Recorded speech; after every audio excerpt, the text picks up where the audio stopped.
नाइक ने अपने आदेश में कहा कि राणा आयुब ने अपने लिए गिरफ्तारी से सुरक्षा की मांग की है।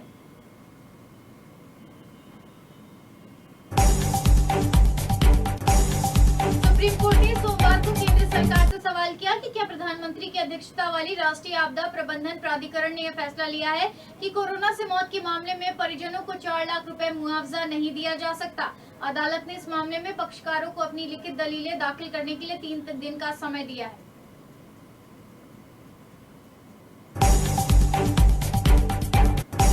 देश में स्वच्छता के मामले में नंबर 1 आने के बाद इंदौर ने सोमवार को फिर एक नया इतिहास कायम किया। एक दिन में सर्वाधिक टीकाकरण करने वाला इंदौर देश का पहला जिला बन गया। इंदौर जिले में सोमवार को टीकाकरण महाअभियान के तहत एक दिन में लगभग 2,23,000 से अधिक लोगों का टीकाकरण किया गया।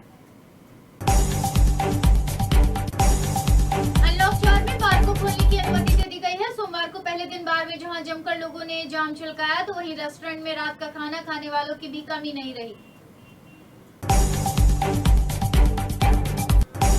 कोरोना महामारी की दूसरी लहर के दौरान श्रमिकों के पलायन, वित्तीय नुकसान सहित अन्य कारणों की दिल्ली मेट्रो फेज 4 के निर्माण में देरी हो सकती है। डीएमआरसी का लक्ष्य 2025 तक फेज 4 के तीनों कॉरिडोर पर निर्माण पूरा करने का है।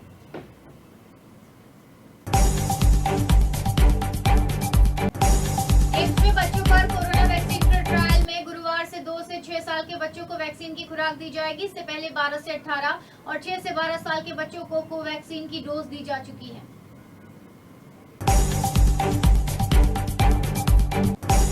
कांग्रेस अध्यक्ष सोनिया गांधी की अगुवाई वाले यूपीए की जगह अब एक नए गठबंधन की कवायद तेज हो गई है। कांग्रेस को किनारे पर विपक्ष के अन्य दलों को नए मंच पर लाने के लिए एनसीपी नेता शरद पवार के दिल्ली आवास पर मंगलवार को विभिन्न दलों के नेता जुटेंगे।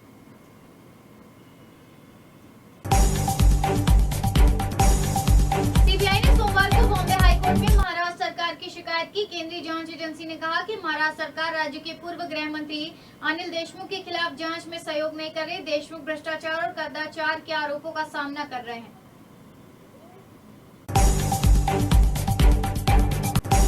उत्तर प्रदेश में 1000 से अधिक लोगों के धर्मांतरण के मामले में गिरफ्तार आरोपित पर बेहद सख्त कार्रवाई होगी। सीएम योगी आदित्यनाथ का धर्मांतरण के खिलाफ रुख बेहद सख्त है।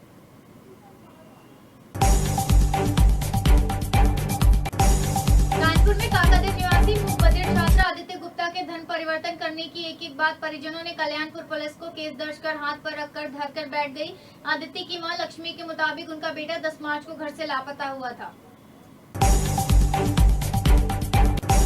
महिलाओं को खाड़ी देश भेजने वाले मोहम्मद अमीन को क्राइम ब्रांच रविवार को अपने साथ बेंगलोर से कानपुर ले आई। अधिकारियों ने अमीन से करीब 5 घंटे तक पूछताछ की। इस दौरान अमीन ने सभी घटनाओं के अलावा पूर्व में जेल भेजे गए दोनों आरोपियों से उसके संबंध होने की बात कबूली।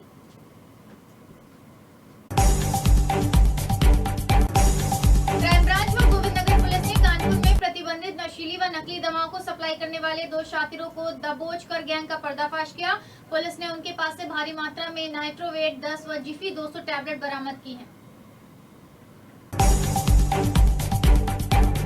बहराइच जिले की नानपाड़ा कोतवाली के गांव में 2 साल की बच्ची से दरिंदगी की गई, जिसके बाद अस्पताल में इलाज के दौरान मौत हो गई। घटना के बाद ग्रामीणों ने आरोपी को पकड़ लिया और पुलिस को सौंप दिया।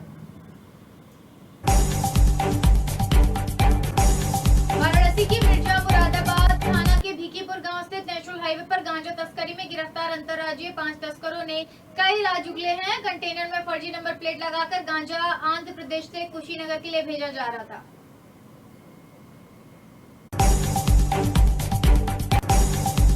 भतीजी का गैर समुदाय के युवक से प्रेम विवाह करना चाचा को इतना नागवार गुजरा कि उसने सरेआम पहले उसके बाल मुंडवा दिए, फिर उसे गांव में घुमाने की तैयारी करने लगे। इस संवेदनशील वारदात की सूचना पर पहुंची पुलिस ने आरोपित चाचा सहित परिवार के 3 लोगों को पकड़ लिया है।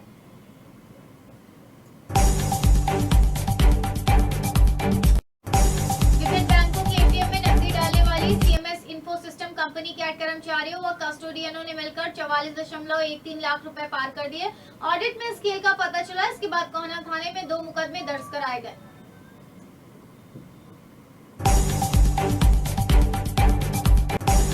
मेरठ में कोतवाली थाना क्षेत्र के हापुड़ अड्डे पर स्थित लाइफ आनंद अस्पताल के स्वामी का पार्टनरशिप से लेकर विवाद चल रहा है। अस्पताल के मालिक ने दूसरे पार्टनर पर शनिवार को 1 करोड़ की रंगदारी मांगने का आरोप लगाते हुए थाने में तहरीर दी।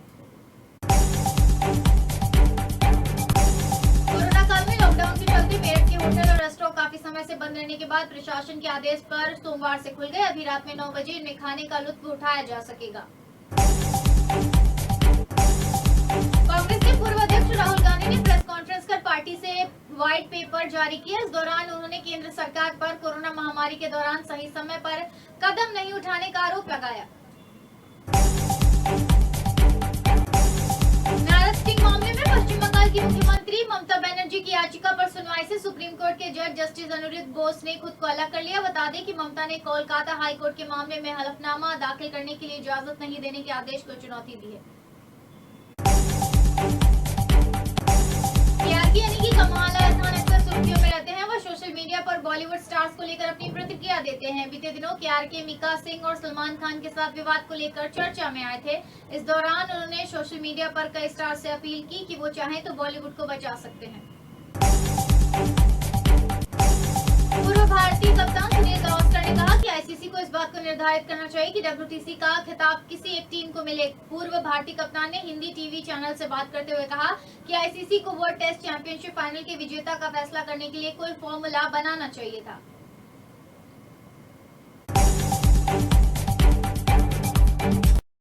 देश में जारी जनसंख्या नियंत्रण कानून की मांग के बीच मिजोरम के एक मंत्री ने अधिक बच्चे पैदा करने वालों को 1 लाख का इनाम देने का ऐलान किया। मिजोरम के खेल, युवा मामले और पर्यटन मंत्री रॉबर्ट रोमाविया राइटे ने जनसंख्याकी रूप से छोटे मिजो समुदाय के बीच जनसंख्या वृद्धि को प्रोत्साहित करने के लिए अपने विधानसभा क्षेत्र में सबसे ज्यादा बच्चे वाले माता पिता को 1 लाख रुपए नकद देने की घोषणा की।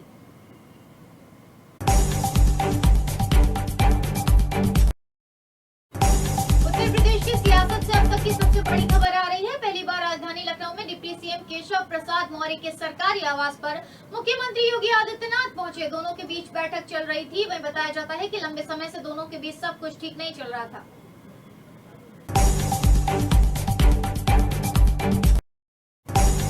फारूक अब्दुल्ला के घर मंगलवार को हुई गुप्कार गठबंधन की बैठक के बाद पीडीएफ चीफ महबूबा मुफ्ती ने बड़ा बयान दिया। उन्होंने कहा कि बीते दिन सरकार तालिबान से बात कर रही थी। जब तालिबान से बात हो सकती है तो पाकिस्तान से क्यों नहीं।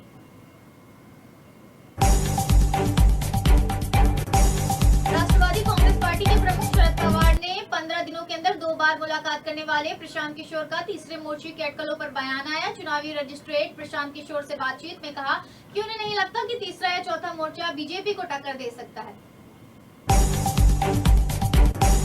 भारतीय एयरलाइन इंडस्ट्रीज में जेट एयरवेज की वापसी लगभग तय हो चुकी है। National company law tribunal NCLT ने मंगलवार यानी 22 जून को कंपनी के रेजोल्यूशन प्लान को मंजूरी दे दी।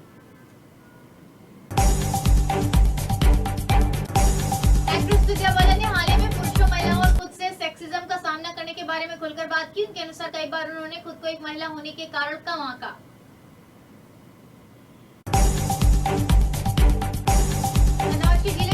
में मंगलवार सुबह उस समय तनाव के हालात बन गए जब कुछ लोग उत्तेजित नारे लगाते मंदिर में घुस गए और मूर्तियां तोड़ने लगे। इसी बीच कुछ भक्त पहुंचे तो अराजक तत्व भाग निकले, जिनमें से एक युवक को पकड़कर भक्तों ने पिटाई के बाद पुलिस के हवाले कर दिया।